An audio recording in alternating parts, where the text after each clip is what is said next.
Très chers amis, bonsoir à vous tous et soyez tous les bienvenus dans votre émission à la recherche de l'amour. Et aujourd'hui, nous allons donner suite, compromis, à ce que nous avons commencé ce lundi lorsque nous parlions au sujet de s'aimer soi-même. Nous nous adressions plus aux personnes célibataires. Mais ce soir, nous allons parler aux personnes qui sont déjà en couple. Mais ce thème aussi va aider les personnes célibataires. Parce que vous savez, la vie amoureuse, nous disions, le mariage est régi par des règles. La vie sentimentale est régie par des règles. Et le fait souvent que les personnes ne respectent pas ces règles, c'est ce qui amène la souffrance, c'est ce qui amène les accidents dans la vie amoureuse, comme nous disons. Oui, on dit toujours, que le mariage, la base du mariage, c'est l'amour.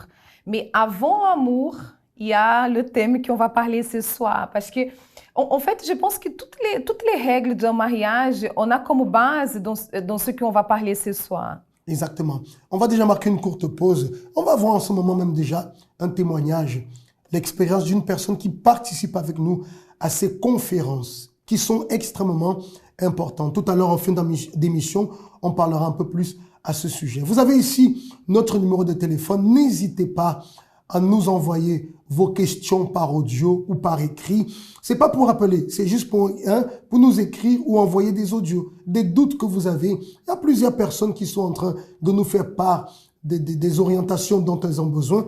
N'hésitez pas. Et qui sait d'ailleurs, une des questions que vous posez peut servir ici pour l'éclaircissement de tous dans cette émission. Voyons ces témoignages. On se retrouve alors pour parler plus en profondeur au sujet de notre thème de ce soir.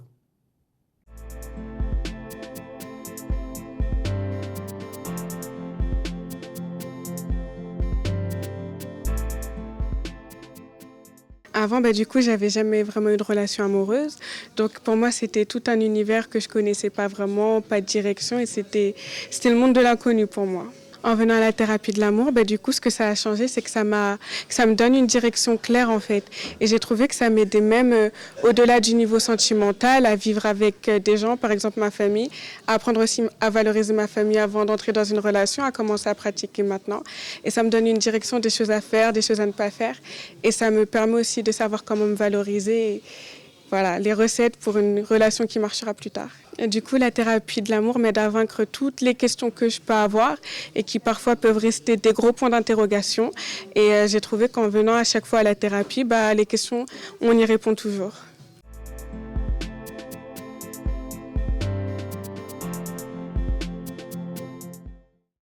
Vous savez, il y a une règle de vie que la parole de Dieu nous enseigne. Ça, c'est extrêmement important. Et c'est une règle qui s'applique à la vie sentimentale, au mariage. Lundi, nous avons parlé d'une partie de cette règle. La parole dit le suivant. Aime ton prochain comme toi-même. Aime ton prochain comme toi-même. Ça veut dire, pour pouvoir aimer ton prochain, il faut d'abord savoir t'aimer. C'est la raison pour laquelle nous parlions aux célibataires lorsque nous disions que la personne doit savoir se valoriser. Elle doit savoir s'aimer. Parce que si elle ne s'aime pas, difficilement, elle va pouvoir aimer son prochain. Et beaucoup de personnes aujourd'hui, elles souffrent dans le mariage, elles souffrent dans la relation qu'elles vivent, parce que malheureusement, elles ne vivent pas ce bonheur, parce que l'un et l'autre n'ont pas appris à s'aimer. Oui, à donner à l'autre ce que l'autre il a besoin.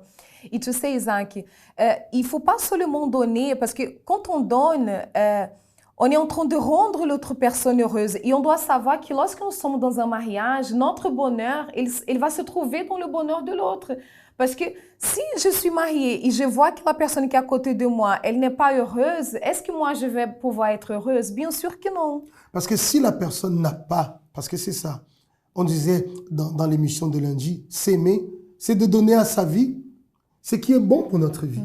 Mais si je n'ai pas su prendre ce qui est bon pour ma vie, pour moi-même, comment est-ce que je vais savoir ce qui est bon pour l'autre personne? Souvent, il arrive dans la relation qu'il y a un moment de mésentente, de dispute, et la pensée qui arrive, c'est la suivante. Ah, je ne vais plus lui parler. Je ne vais plus la parler. Enfin, je ne vais plus lui parler à mon épouse, ou l'épouse qui dit, ah, je ne vais plus lui parler à mon mari. Mais la personne qui a appris à s'aimer, elle pense, qu'est-ce que j'aurais aimé? Est-ce que j'aurais aimé que l'autre personne agisse de la même façon que moi? Ou qu'est-ce que j'aurais préféré? Qu'elle vienne, qu'elle s'excuse, et puis on repart. Tout de suite, l'intelligence nous dit, c'est ça qu'on dit souvent, l'amour intelligent. Il y a cette réflexion, on dit non, j'aurais aimé que mon mari vienne vers moi, qui s'excuse, qui reconnaisse son erreur. Alors, si c'est ça que j'aime, si c'est bon pour moi, alors qu'est-ce que je vais faire? C'est la même attitude que je vais prendre, je vais donner à l'autre. Ça, c'est aimer. Et aussi, on doit savoir être sensible à ce que l'autre personne elle aime aussi. Parce que, bon, là, tu viens te donner un exemple. Parfois, la personne, elle pense, ah, d'accord, alors tout ce que moi j'aime, c'est ce que je vais donner à l'autre.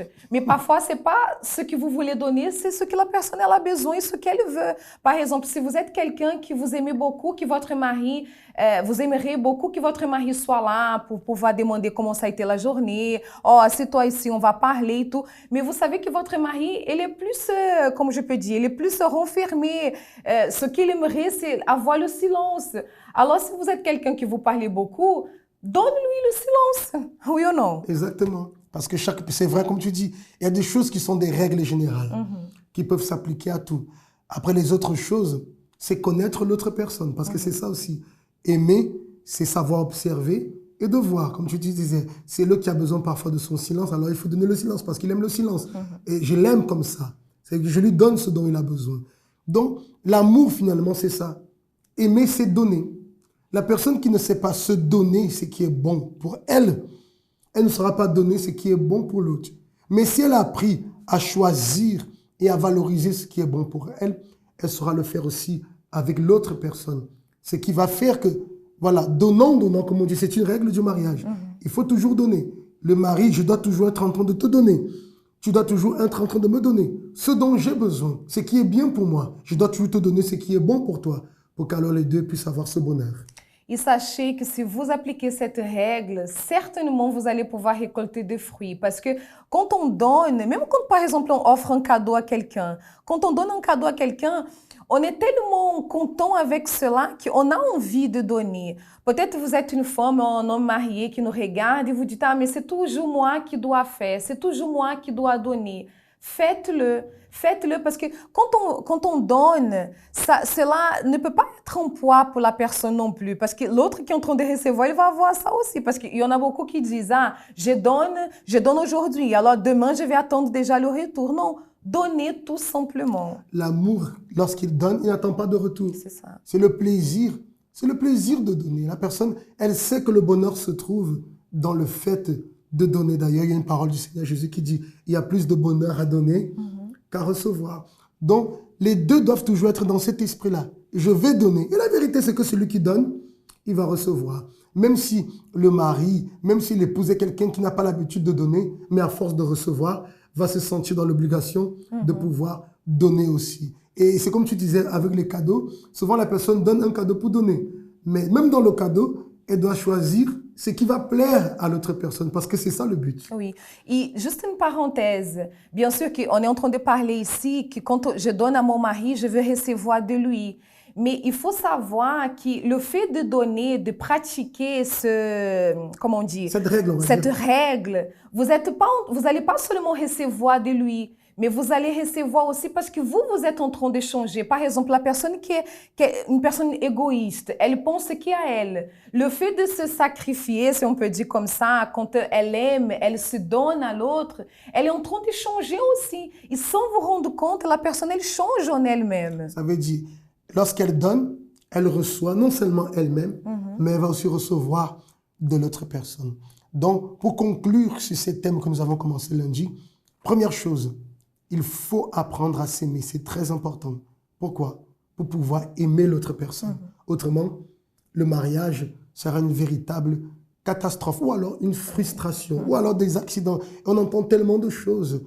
Pourquoi? Parce qu'il y a des règles de base. Et parce que les personnes passent par-dessus, ça cause des problèmes. On marque une courte pause, on revient déjà et on va vous parler au sujet de la conférence que nous aurons demain. À tout de suite.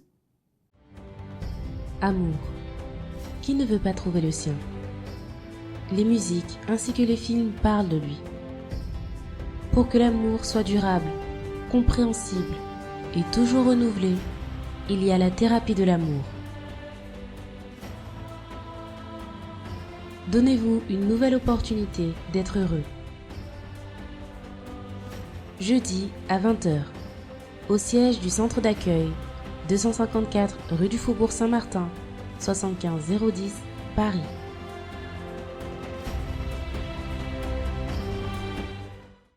Vous voyez, mes amis, ce soir, vous avez pu bien comprendre qu'aimer son prochain, ça n'a rien à voir avec ce qu'on entend dans les films. Souvent, c'est les sentiments. Voilà, c'est les sentiments, tout ce qui est beau.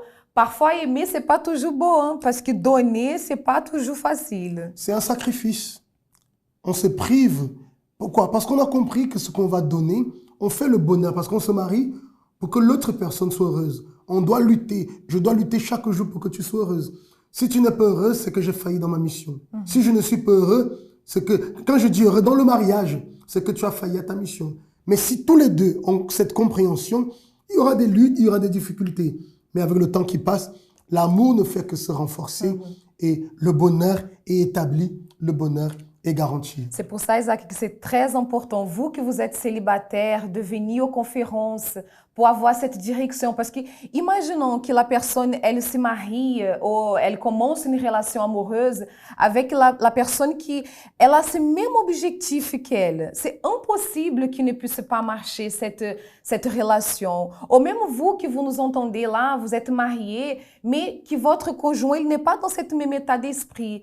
C'est très important d'être là aussi avec nous. Alors demain, ici, au siège à Paris, nous vous attendons au 254 rue du Faubourg Saint-Martin. À partir de 19 h, Monique et moi-même, nous serons déjà là pour pouvoir vous recevoir, pour pouvoir vous donner une orientation.